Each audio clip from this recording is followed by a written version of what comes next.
Bonjour à tous et à toutes, bienvenue dans cette capsule vidéo qui va traiter de l'EPS dans le premier degré et plus particulièrement de l'épreuve orale du CRPE. Cette vidéo est la deuxième sur la thématique des jeux collectifs et notamment comment mettre en place un surnombre offensif. Alors, dans la vidéo précédente, nous avons vu que l'égalité numérique entre le nombre d'attaquants et le nombre de défenseurs n'était pas souhaitable pour les jeux et sports collectifs interpénétrés, notamment au cycle 2 et au cycle 3.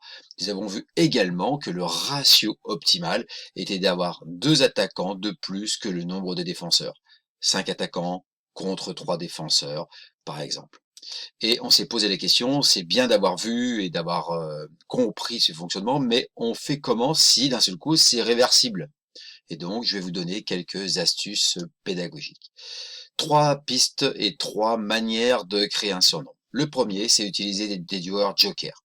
J'ai pris un exemple d'un jeu où vous avez 2 jaunes contre 2 bleus et vous avez sur les espaces extérieurs 2 joueurs jokers de chacune des équipes. Là, les bleus ont le ballon, et donc forcément, lorsque les bleus ont le ballon, les joueurs jokers bleus rentrent sur le terrain. Nous sommes donc sur un surnombre offensif en 4 contre 2. Admettons que, pour une raison ou pour une autre, les bleus perdent le ballon. Ben, si les bleus perdent le ballon, c'est tout simple. D'un seul coup, les jokers bleus sortent du terrain, les jokers jaunes rentrent sur le terrain, le sens du jeu va changer, et nous allons nous trouver là également un surnombre offensif, de nouveau, mais ce coup-ci, 4 joueurs offensifs jaunes contre 2 joueurs défensifs bleus, ce qui était exactement l'inverse de tout à l'heure. Et donc, à chaque changement d'appartenance du ballon, si le ballon est jaune ou si le ballon est rouge, eh bien les jokers vont entrer, les jokers vont sortir, ce qui permettra en permanence d'avoir un surnombre offensif. Avantage de cette démarche-là, c'est facile à mettre en place, les joueurs rentrent, les joueurs sortent, c'est facile à faire comprendre par les élèves. L'inconvénient, c'est que les joueurs jokers passent à peu près la moitié du temps de jeu à ne pas pratiquer, et donc ils ont un temps de pratique motrice effectif plus faible, 2 fois plus faible que les joueurs de terrain, donc il va falloir organiser des rotations pour compenser. Ça, c'est la première démarche. Il y a une deuxième solution qui permet de créer un surnombre offensif. C'est le fait d'utiliser ce que j'appelle des joueurs mercenaires. Comme vous le savez tous, le vert est un mélange de jaune et de bleu. Et donc, dans cette situation-là, c'est tout simple. Je mets 2 verts, 2 bleus et 2 jaunes. Les joueurs verts, par principe, vont toujours aider l'équipe qui a le ballon à marquer des points. Ici, c'est les bleus qui ont le ballon. Donc les joueurs verts, finalement, participent aux joueurs bleus. Il y a donc bien 4 attaquants, les 2 joueurs verts plus les 2 joueurs bleus, contre 2 défenseurs qui sont les 2 joueurs jaunes. Admettons pour une raison X ou Y que les bleus perdent le ballon. Alors, les jaunes possèdent le ballon. Les verts, ce coup-ci, vont aider les jaunes à marquer. Et en aidant les jaunes à marquer, on va se retrouver sur 4 joueurs jaunes plus verts offensifs contre 2 joueurs bleus défenseurs. On a donc maintenu en permanence ce surnombre offensif par l'usage de joueurs mercenaires. L'avantage, c'est que ce coup-ci, il n'y a pas de perte de temps moteur, puisqu'il n'y a pas d'élèves qui ne feront rien à l'extérieur ou qui attendent en tant que joker d'entrer ou de sortir. Ça, c'est l'avantage. L'avantage, c'est la volumétrie et le temps de jeu. L'inconvénient, c'est que les verts doivent comprendre, et c'est plus difficile pour eux de comprendre avec qui ils jouent. Au début, je joue avec les jaunes, puis après, je joue avec les bleus, puis après, je rejoue avec les jaunes, et au début, je rejoue avec les bleus. Et qu'à chaque fois qu'ils changent de partenaire, leur sens de jeu va changer. Je suis avec les bleus, j'essaye de les aider à jouer dans tel sens du terrain. Ah, je suis les jaunes, je suis de nouveau avec les jaunes, j'essaye d'avancer sur l'autre sens du terrain.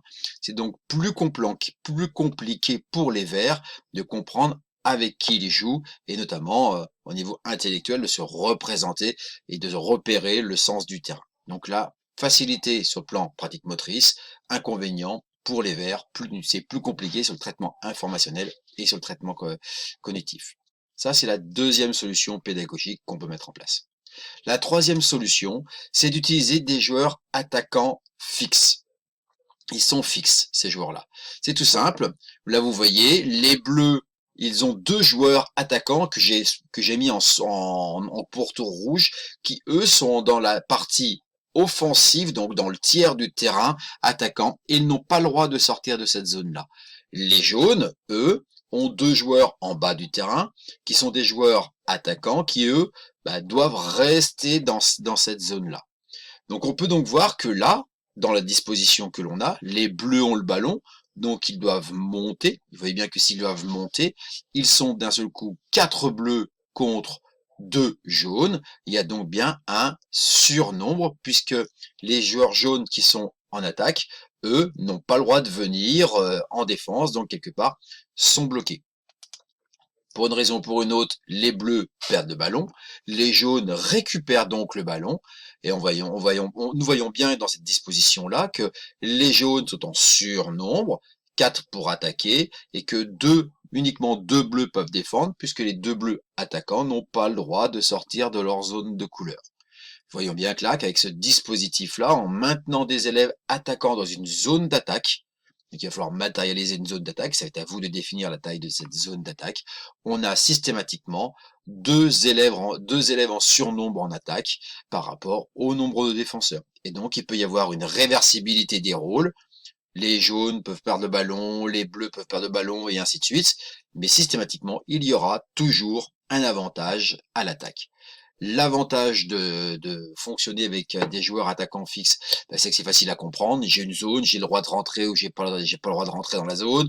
Chacun sait à peu près ce qu'il a à faire. L'inconvénient, c'est la frustration des joueurs. Les joueurs qui sont bloqués en attaque, il y a une certaine frustration à ne pas pouvoir venir aider ses camarades.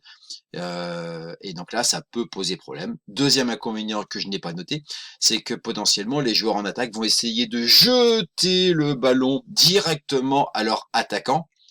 Et donc, à vous de voir si vous l'acceptez ou si vous vous donnez une contrainte. Exemple, il n'y a peut-être pas, on peut pas faire de passe d'une zone à une autre. Il faut être rentré dans la zone jaune pour utiliser les joueurs jaunes. Je ne sais pas, bref, à vous.